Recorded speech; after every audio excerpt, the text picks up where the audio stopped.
কিছি তোৰ হালত ডাঙৰ ডাঙৰ মাছ উদিছে হয় নেকি যাও তেতিয়ালে মাছ মাৰা যাও আমি अभी मजा आएगा ना भिड़ो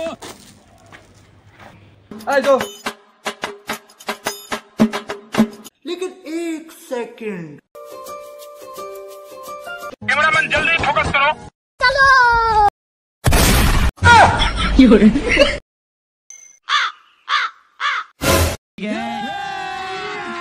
अभी मजा आएगा ना भिड़ो ও তুই জলপরি কোনি তই মই জলপৰি নহয় মই তিৰিৰ ভয়তে এতে লুকাই আছো আই মোক মাৰি এই তিৰি তোক তিৰিৰ কাপোৰ পিন্ধিছ মোৰ কাপোৰ গিলে তিৰি জ্বলে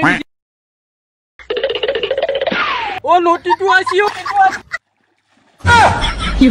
ও ভাই নেতলৈ যা